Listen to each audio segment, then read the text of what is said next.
Yes breaking news చూస్తున్నారు. Gandikota student హత్య కేసులో ఇంకా మిస్టరీ వీడలేదు. అయితే ఇంటర్ చదువుతున్న అమ్మాయిని గండికోట ప్రదేశంలో ఎవరో హత్య చేసి చంపేశారు. సో దీంతో ఆ హత్య వెనుక ఆ హత్య చేసింది ఎవరు అనే కోణంలో పోలీసులు ఇంకా దర్యాప్తు చేస్తున్నారు. అయితే హంతకులు ఎవరో ఇంకా పోలీసులు తేల్చి చెప్పలేదు. నిన్న రాత్రి ప్రెస్ మీట్ కూడా వాయిదా పడింది. సో దీంతో ఇప్పటికే ఈ కేసులో లోకేష్ పాత్ర లేదని కూడా పోలీసులు చెప్పినట్టు తెలుస్తుంది. అండ్ ఆల్సో అత్యాచారం జరిగిందంటూ కూడా మొదట్లో అనుమానాలు వచ్చాయి.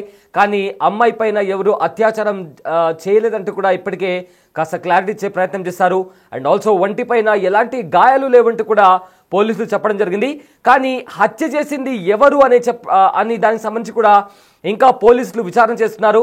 11 గంటల టైంలో రంగనాథ స్వామి ఆలయానికి బ్యాగ్తో వచ్చింది విద్యార్థి. ఆ తర్వాత ఆలయం వెనక ముళ్ల పొదల్లో విగత జీవిగా అక్కడ పడిపోయి ఉంది. అయితే పడి ఉండడాన్ని ముందుగా గుర్తించారు కుటుంబ సభ్యులు. 12 నుంచి 1 గంట మధ్యలో హత్యకు గురైందనే అనుమానం వస్తుంది. అయితే ఆ గంటలో యువతిని ఎవరు హత్య చేసి ఉంటారు అని కూడా పోలీసులు విచారణ చేస్తున్నారు. అయితే అంత కక్ష ఎవరికి ఉంటుంది అనే కోణంలో కూడా దర్యాప్తు చేస్తున్నారు. అన్న సురేందర్పై తప్పుడు ప్రచారం చేస్తున్నారంటే కూడా విద్యార్థి తల్లిదండ్రులు వాపోతున్నారు. అయితే చెల్లిని చంపుకునేంత క్రూరత్వం సురేందర్కు లేదంటూ కూడా తల్లిదండ్రులు అంటున్నారు. అయితే గండికోట రహస్యం, అయితే ఇదేమీ సినిమా టైటిల్ కాదు. ఎందుకంటే నిజంగానే ఇప్పుడు గండికోటలో ఒక రహస్యం దాగుంది. అదేంటో తెలుసుకునేందుకు పోలీసులు చేయని ప్రయత్నం లేదు. గండికోట వద్ద విద్యార్థిని అనుమానాస్పద స్థితిలో మృతి చెందింది. అయితే ఎలా చనిపోయింది, ఎందుకు చనిపోయింది, ఇది హత్య లేక పరువు హత్య, ఇలా అన్ని ప్రశ్నలే. కానీ సమాధానాలు మాత్రం దొరకడం లేదు. పోలీసులది ఒక వర్షన్, తల్లిదండ్రులది ఒక వర్షన్. కాసేపు ఒకరిని అనుమానిస్తారు, లేదు సొంతాన్నే చంపేశారంటారు. కానీ దేనికి కూడా ఆధారాలు లేవు, కేవలం ఆరోపణలు మాత్రమే బయటికి వస్తున్నాయి. అయితే అన్ని కూడా ఊహాజనిత ప్రచారాలే నడుస్తున్నాయి. దీంతో ఆ విద్యార్థి ఎలా చనిపోయింది అనేది ఇప్పుడు గండికోట రహస్యంగా మారింది. అయితే గండికోట దగ్గర ఒక మైనర్ బాలిక అనుమానాస్పద స్థితిలో చనిపోయింది. ఆమె నగ్నంగా ఉండడం వెనుక అనేక అనుమానాలకు దారితీసింది. లైంగిక దాడి చేసి చంపేశారని మొదట అనుమానాలు వినిపించాయి.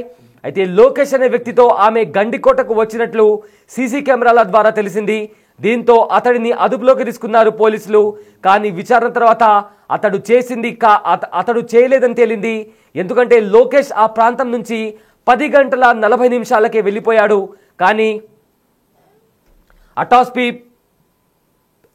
రిపోర్ట్లో మాత్రం అటాస్పీ రిపోర్ట్ ప్రకారం బాలిక చనిపోయింది 12 గంటలకు. సో అది చేసింది లోకేష్ కాదనే అంచనాకు వచ్చారు పోలీసులు.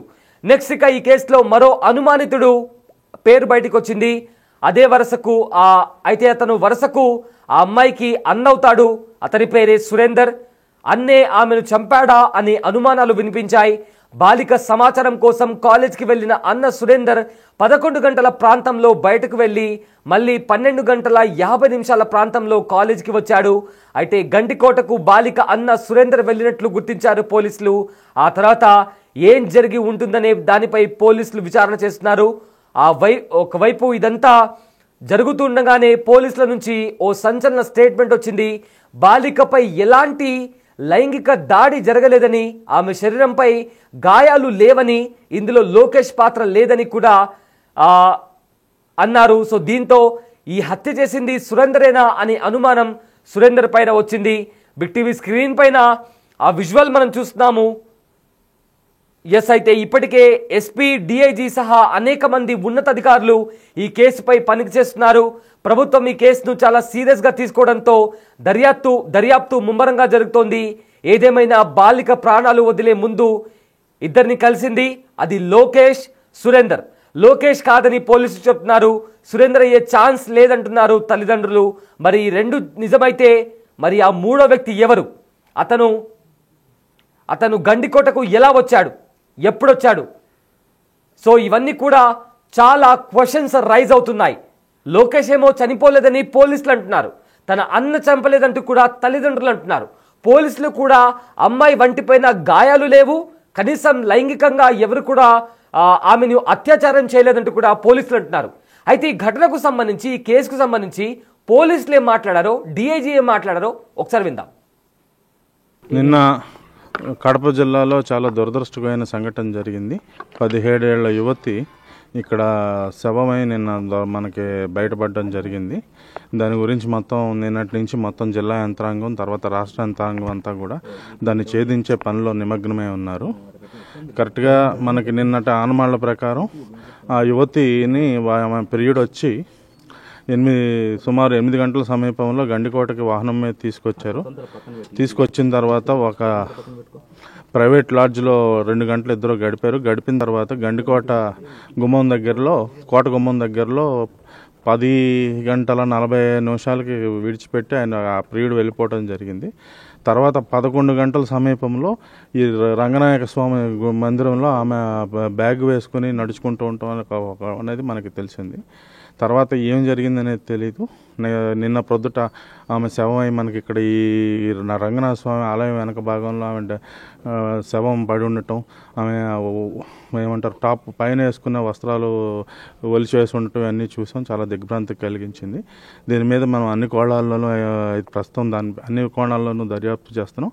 దీనికి సంబంధించి మనకి కీలకమైన క్లూలు ఈరోజు ఉదయం మనకు లభించడం జరిగింది. ఇంతవరకు మనం అంటే ప్రామాణికంగా మనం చెప్పగలిగింది ఏంటంటే ఆమె హత్య చేయట్లో ఆమె యొక్క ప్రియుడి పాత్ర అనేది ఏమాత్రం లేదు. అది మనం రూల్ అవుట్ చేసాం. ఎవరు చేశారనే దాని మీద అయితే మనం ఖచ్చితమైన క్లూస్ అయితే మనకి ఈరోజు ఉదయం లభించడం జరిగింది. ఉదయం కూడా కాదు, మేము ఇక్కడికి వచ్చే సమయంలోనే మాకు లభించాయి. మీకు సాయంత్రానికి ఎస్పీ గారు, జమ్మలమడుగులోని ఎస్పీ గారు, డిఎస్పీ గారు నా యొక్క ఏంటంటే నాకు ఒక ప్రగాఢ ఆత్మవిశ్వాసం ఏంటంటే మనకున్న క్లూస్ దృష్ట్యా మనకి ఈరోజు ఎట్టి పరిస్థితుల్లో ఈరోజు ఈ యొక్క కేసు ఏదైతే ఉందో పూర్తిగా మనం ఛేదించే అవకాశం ఉంది. మీకు ఈరోజు సాయంత్రం 9 గంటల లోపు ఎస్పీ గారు, డిఎస్పీ గారు మీకు పూర్తి వివరాలు తెలియజేస్తారు. అది ఇప్పుడు ప్రస్తుతానికి మనం ఏమీ చెప్పలేమండి. మనకైతే కీలకమైన ఆమె పైన ఎటువంటి లైంగిక దాడి అయితే జరగలేదు. ఆమె అయితే శవమై పడి ఉన్నారు. పైన వస్త్రాలు తొలగించున్నాయి. ఏమిటనేది మనం ఒక క్లూ అయితే దొరికింది. నిన్నటి నుంచి అనుమానం ఉండింది. వాళ్ళు మనకు ఈరోజు పొద్దున్న ఉదయం 11-12 ఈరోజు అయితే ఉదయం అరౌండ్ సుమారు 12 గంటల సమయంలో కీలకమైన ఆధారాలు మనకు లభించాయి. సాయంత్రానికి మేము మా ఎస్పీ గారు, డిఎస్పీ గారు పూర్తి వివరాలు మీకు తెలియపరుస్తాం.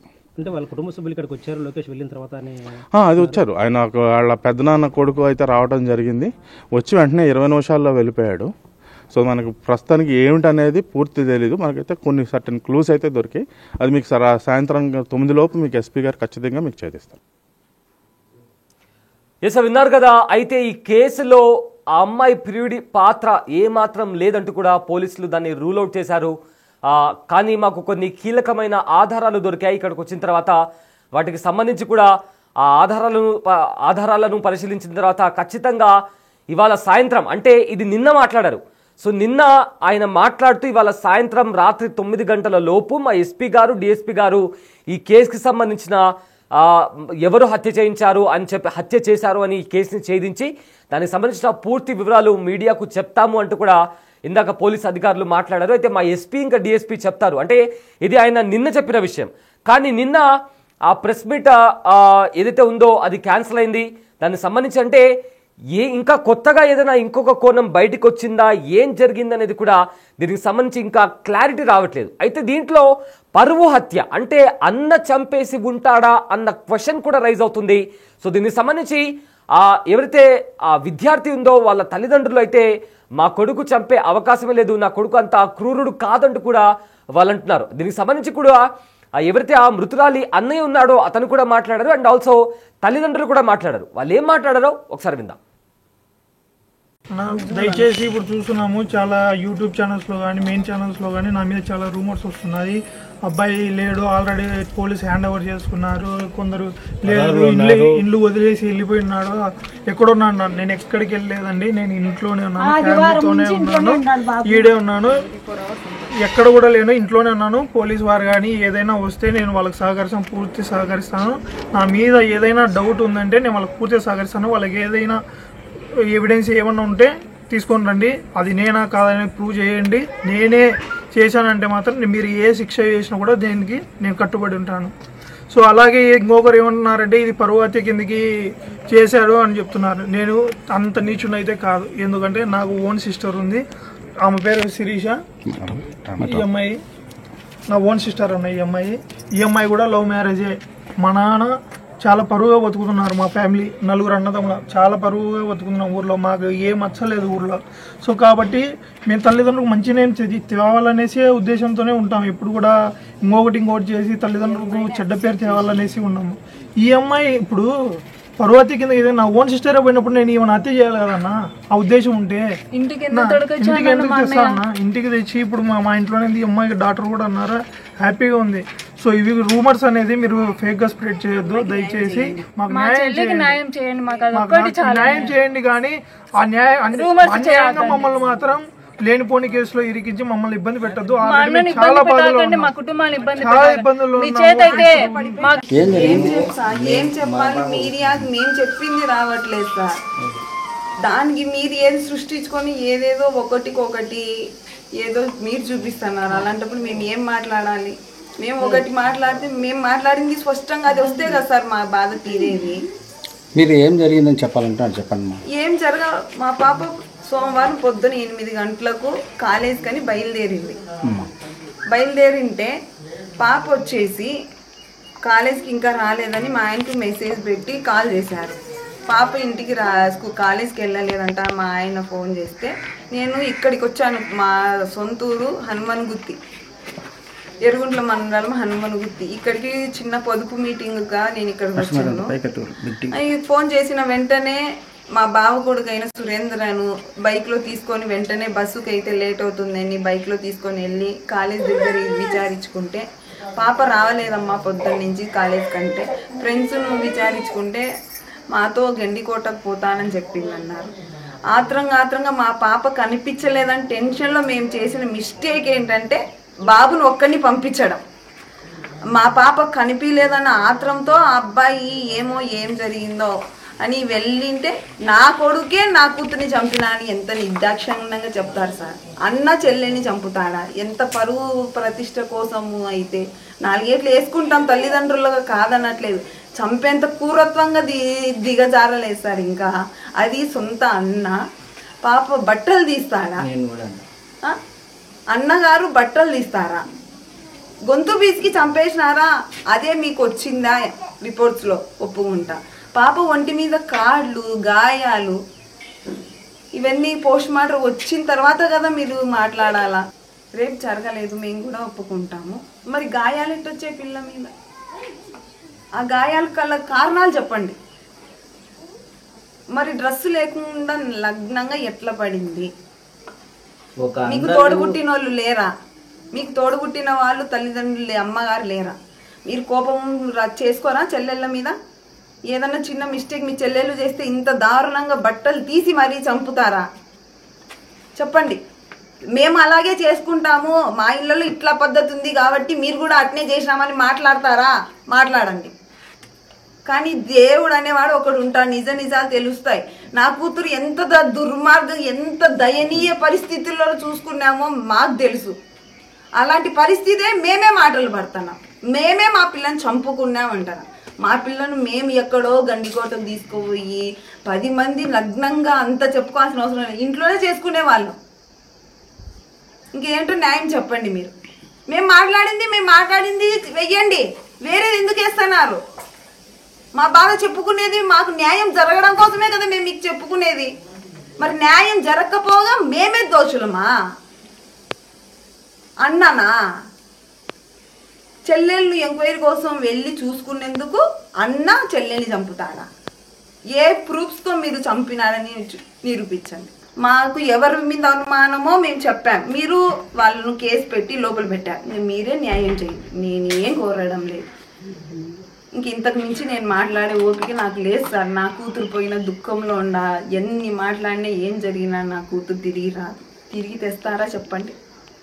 మరి ఇంక నేను ఏం కోరాలి?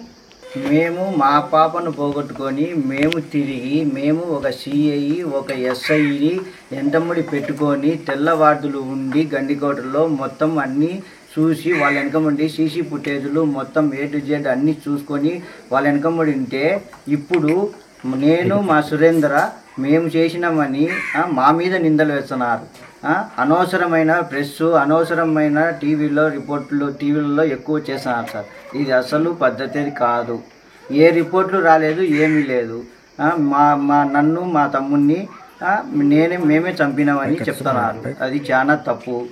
నేను యాడికి పోవాలనే పోతా, డిఐజీ కాడికి అయినా పోతా, ఎస్పీ కాడికైనా పోతా, పోవటం బట్టే కన్నా చంద్రబాబు నాయుడు సార్ కాడికైనా పోతా న్యాయం కోసం. ఎసా విన్నారు కదా, ఎవరైతే అమ్మాయి చనిపోయిందో వాళ్ళ తల్లిదండ్రులు మాట్లాడారు. నిజంగా కాస్త బాధ కనిపిస్తుంది. ఎందుకంటే వాళ్ళ వర్షన్, వాళ్ళు చెప్పిన మాటల్ని పట్టి చూస్తుంటే మా కూతుర్ని మేము చంపుకోలేదు, ఒకళ్ళు చంపుకోవాల్సి వస్తే అంత మా కూతుర్ని బట్టలు లేకుండా చూపించి చంపుకునేంత దీనస్థాయికి దిగజారలేదు మేమంటూ కూడా వాళ్ళు అంటున్నారు. ఎందుకంటే అలా చంపుకోవాల్సి వస్తే మేము ఇంట్లోనే చంపుకుంటాం కదా, అలా బయటికి తీసుకెళ్ళి అది కూడా సొంత అన్న అలా నగ్నంగా తమ చెల్లిని ప్రపంచానికి చూపించాలని అనుకుంటాడా అంటూ కూడా వాళ్ళ మాటలు చాలా స్ట్రాంగ్గా ఉన్నాయి, చాలా డీప్గా కూడా ఉన్నాయి. మీకు అంటూ కూడా వాళ్ళు మాట్లాడుతున్నారు. వాళ్ళ తరపు నుంచి వాళ్ళు చెప్పేది ఏంటంటే నా కొడుకు అలాంటి చేయడు, అంత దిగజారలేదు మేమంటూ కూడా విద్యార్థి ఎవరైతే చనిపోయిందో వాళ్ళ తల్లిదండ్రులు మాట్లాడుతున్నారు. అండ్ ఆల్సో వాళ్ళ అన్న కూడా మాట్లాడుతూ నాకు ఇంకొక చెల్లుంది, సొంత చెల్లి ఉంది, అయితే ఆ అమ్మాయి కూడా ప్రేమించి పెళ్లి చేసుకుంది, ఇప్పుడు ఆ అమ్మాయి కూడా వాళ్ళ పిల్లలు కూడా ఇక్కడే ఉంటున్నారు, తనని కూడా బాగా చూసుకుంటున్నాను, బాగా పరుగుల కుటుంబం మాది అంటూ కూడా వాళ్ళ తరపున వాళ్ళ వర్షన్ చెప్తున్నారు. సో ఇక మరోవైపు ఇక్కడ పోలీసుల వర్షన్ ఏంటంటే ఎవరైతే ప్రియుడు ఉన్నాడో లోకేష్, అతని పాత్ర ఈ హత్యలో లేదు అనేది కూడా పోలీసులు దాన్ని కూడా రూల్అవుట్ చేశారు. అయితే మరి ఆ మూడో వ్యక్తి ఎవరు? ఎందుకంటే అంత దారుణంగా గండికోటలో ఉన్న ఒక టెంపుల్ వెనుక ముళ్ళ పొదల్లో అమ్మాయిని నగ్నంగా చేసి చంపేంత కక్ష ఎవరికి ఉంది అనేది కూడా ఇప్పుడు ఒక పెద్ద క్వశ్చన్ మార్క్. అయితే నిన్న పోలీసులు మాట్లాడుతూ ఇవాళ నిన్న సాయంత్రం వాళ్ళు పొద్దున మాట్లాడిన తర్వాత నిన్న సాయంత్రం డిఎస్పీ అదేవిధంగా ఎస్పీతో కలిసి ప్రెస్ మీట్ నిర్వహించి హంతకులు ఎవరు అనేది కూడా చెప్పేస్తామంటూ కూడా వాళ్ళు మాట్లాడడం జరిగింది. కానీ నిన్న ఆ ప్రెస్ మీట్ క్యాన్సిల్ కావడం, దీంతో హత్య ఎవరు చేశారు అనేది కూడా స్టిల్ ఇంకా మిస్టరీగానే ఉండిపోయింది. సో దీంతో గండికోట రహస్యం అంటే ఆ అమ్మాయిని ఎవరు హత్య చేశారు అనేది కూడా ఇక్కడ ఒక బిగ్ క్వశ్చన్ మార్క్. అది కూడా అమ్మాయి పైన ఎలాంటి అత్యాచారం జరగలేదు అనేది కూడా ఇంకొక క్లారిటీ. సో దీనికి సంబంధించి అమ్మాయి ఎలా చనిపోయింది అనేది కూడా ఇప్పుడు ఈ కేసును రాష్ట్ర ప్రభుత్వం కూడా చాలా సీరియస్గా తీసుకుంది. దీనికి సంబంధించి కూడా పోలీసులు చాలా డీప్గా ఇన్వెస్టిగేషన్ చేస్తున్నారు. ఎవరికైనా ఆడపిల్ల ఉంది, మనకైనా ఆడపిల్ల ఉంది, చిన్న వయసు మీరు తెచ్చి చేస్తున్నారో తెలియక చేస్తున్నారో మానుకోండి నాయన అని వాళ్ళ ఆయన మేము అడిగినాం. అది కావాలంటే మా ఇరువురైనా అడగండి. వాళ్ళు ఏమన్నారు ఆడిపోయి పటాకులు పెట్టింటే వాళ్ళు కొట్టుకుంటూ వచ్చినారు, మాకు చెప్పలేదు మీ పిల్లోడు ఇట్లా పటాకులు పెట్టినారని చెప్పినారు, కానీ మీ పిల్లోడు మా పిల్లని ప్రేమిస్తున్నారని చెప్పలే. ఆ బుట్లో మళ్ళా పక్కన వాళ్ళు చెప్పినారు ఆ పిల్లని ప్రేమిస్తారంటే వాడు ఇష్టంగా వాళ్ళ ఇంటికాడ పటాకులు పెట్టినాడు అని చెప్పినారు మనకి. తర్వాత మీరేం చేసినారు? మా పిల్లోని మేము కొట్టుకున్నాం, అట్లా నైనా పెట్టొద్దురు, అట్లా ఇదానా పోయి వాళ్ళ ఇళ్ళకాడ పటాకులు పెట్టొద్దు మనము అని మేము అడిచి మా పిల్లోని మేము కొట్టినాం. వాళ్ళు కొట్టినది మా పిల్లోడు మాకు వచ్చి చెప్పలే, కొట్టినారు మా పిల్లోని దావన పట్టుకొని ఏంటి నాకు పటాకులు పెట్టినారు అని. అప్పటికి వాళ్ళకి తెలిసిందో ఏమో మాకు తెలియదు. నిన్న ఏం జరిగిందమ్మా? నిన్న గండికోటకు పోతున్నారని నిన్న వచ్చింది సార్. మాకు గండికోటకు పోయేది నాకు తెలియదు, మా పిల్లలకు బాగాలేక మేము హాస్పిటల్లో ఉన్నాము. హాస్పిటల్లో ఉన్నాక సాయంత్రంగా నాకు తెలిసింది మా పిల్లోడు ఇట్లా పని లేడని. అంతవరకు నాకు తెలియదు. పిల్లోడు పిలుచుకుపోయడం అయితే నిజమే, వాడు పిలుచుకురాని తప్పు అయింది మా పిల్లోని, అది నాకు తెలిసింది సార్. మా పిల్లోడు పిలుచుకురాకుండా వచ్చింది తప్పే, పిలుచుకో తింటే ఇంత సమస్య ఉండకూడదు. నా కొడుకు తప్పు చేసేయండి, నేను మీరు ఏదైనా చేసేయండి. The big folk night 2025 celebrating the soul of Telangana. August 23 సాయంత్రం 6 గంటల నుండి ఎల్బీ స్టేడియంలో. టికెట్స్ బుకింగ్ కోసం ఎంట్రీవాలా యాప్ ను డౌన్లోడ్ చేసుకోండి.